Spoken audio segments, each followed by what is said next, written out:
আসসালামু আলাইকুম প্রিয় খামারি ভাইরা, দেশ ও দেশের বাইরে থেকে যারা আমার ছোট্ট ভিডিওটি দেখছেন তাদের সবাইকে জানাই হাসান এগ্রোর পক্ষ থেকে শুভেচ্ছা স্বাগত। আজকে চলে আসছি লিভার টনিক বিষয় নিয়ে আজকে কিছু গুরুত্বপূর্ণ আলাপ আলোচনা করব। তো অনেক ভাই আমাকে কমেন্টের মাধ্যমে জানতে চাইছেন যে লিভার টনিকটা আসলে কিভাবে ব্যবহার করা যায়।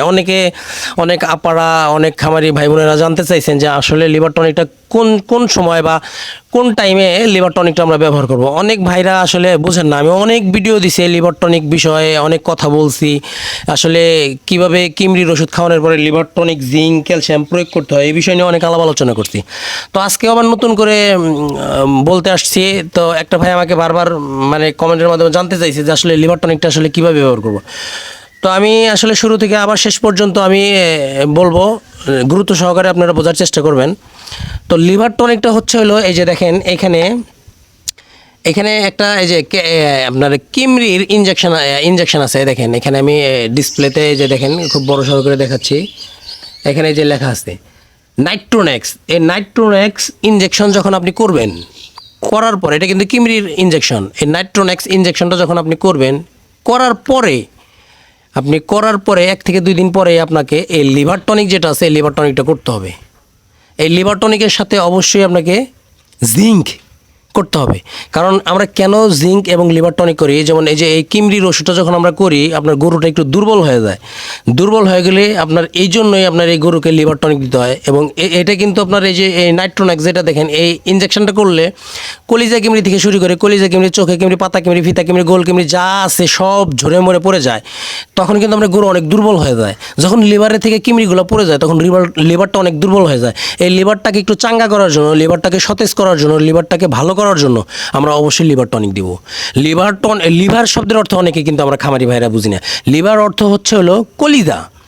লিভার শব্দের অর্থ হলো কলিজা। কলিজার ভিতরে ছোট ছোট কিমরি হয়, যার ফলে ইনজেকশনটা করলে আপনার এই সমস্ত কিমরিগুলো মারা যায়। আর যখন মারা যায় তখন লিভারটা অনেক দুর্বল হয়ে যায়। আর যখন দুর্বল হয়ে যায় এটাকে আপনাকে সতেজ করার জন্য আমরা এই জন্যই এই লিভার টনিকটা দিয়ে থাকি। এটা খুব চিপ রেটের একটা লিভার টনিক। এর থেকে আপনার অনেক ভালো মানের লিভার টনিক আছে। আপনারা চাইলে আরও ভালো মানের 300, 400, 500, 600, 800, 1000 টাকা দামের লিভার টনিক আছে। তো যার যতটুকু সামর্থ্য, এই সামর্থ্য অনুযায়ী আপনারা লিভার টনিক প্রয়োগ করবেন, কোনো সমস্যা নেই। তাহলে কি করতে হবে, যখন কিমরির ট্যাবলেট খাওয়াবেন, কিমরির ইনজেকশন করবেন, তার পরের দিন থেকে, আজকে আপনি কিমরির ইনজেকশন করছেন, কিমরির ট্যাবলেট খাওয়াইছেন, কালকে থেকে আপনাকে লিভার টনিক, জিঙ্ক, ক্যালসিয়াম করতে হবে। গরুটা দুর্বল হয়ে গেছে, দুর্বলতাকে কাটানোর জন্যই আপনাকে এই ক্যালসিয়াম, জিঙ্ক, লিভার টনিক করতে হবে। এই হচ্ছিল বিশেষ কথা। এই লিভার টনিক প্রয়োগ বিধি বিষয়ে আমি আপনাকে বলবো।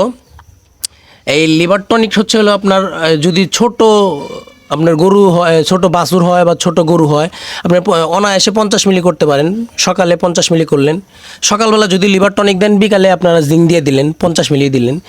আর যদি গরু হলস্টিয়ান, ফ্রিজিয়ান বা বড় সড়ো যদি গরু হয়ে যায়, আপনার হলস্টিয়ান, ক্রস, ফ্রিজিয়ান এগুলো যদি এই ক্যাটাগরির যদি বড় 400-500 কেজি ওয়েটের গরু হয়, তাহলে অবশ্যই আপনাকে 80 থেকে 100 মিলির লিভার টনিক ব্যবহার করতে হবে। ঠিক আছে। আরও দামি যেটা আছে 600-700 টাকা যে লিভার টনিক আছে, এটা কিন্তু আরও কম করতে হয়। ওটা 20 থেকে 25 মিলি করলে হয়ে যায়। তো যদি আপনারা চিপ রেটে যে অল্পের মধ্যে 170 থেকে 150 টাকার মধ্যে যে লিভার টনিকটা আছে, এটা হচ্ছে 1/2 লিটারের একটা কন্টেন্ট, এগুলো একটু বেশি করতে হয়, 50 মিলি, 80 মিলি, 70 মিলি করে করতে হয়। তো এই লিভার টনিকের কার্যকারিতা সম্পর্কে আমি আপনাদেরকে কিছু বলবো। দেখেন এখানে স্পষ্ট লেখা আছে, এখানে যে লেখাগুলো আছে আপনারা লিভার টনিক কিনলে এখানে এটা পড়ে নেবেন। আমার হাতে একটু সময় নেই, আমি বিস্তারিত এখন বলবো না। তো লিভার টনিক কিনলে লিভার টনিকের গায়ে সম্পূর্ণ আপনার বিস্তারিত দেওয়া থাকে। বিস্তারিত ভালো করে দেখে বুঝে পড়ে তারপরে আপনার গরুকে খাওয়াবেন। তো বন্ধুরা, কথার বাড়াইলাম না, লিভার টনিকের বিষয়ে ক্লিয়ার করে দিলাম। যদি কোনো খামারি ভাইদের যদি কোনো ডাউট থাকে, অবশ্যই পার্শ্ববর্তী ভেটেরিনারি যারা ডাক্তার আছে তাদের সাথে যোগাযোগ করে খাওয়াবেন। আর যদি কিছু জানার থাকে, কিছু মিস্টেক হয়ে গেছে, কিছু বলার ভুল হয়ে গেছে বা আমি কিছু ছেড়ে গেছি, যদি এই বিষয়ে কোনো কিছু আপনাদের জানার থাকে, অবশ্যই ছোট ভাই হিসাবে আমাকে অবশ্যই কমেন্টের মাধ্যমে জানাবেন। আমি চেষ্টা করব রিপ্লাই করে আপনাদেরকে জানিয়ে দেওয়ার জন্য। তো খামারি ভাইরা, আজকের মতো এখানে শেষ করতে চাচ্ছি। ভালো থাকবেন, সুস্থ থাকবেন। আল্লাহ হাফেজ।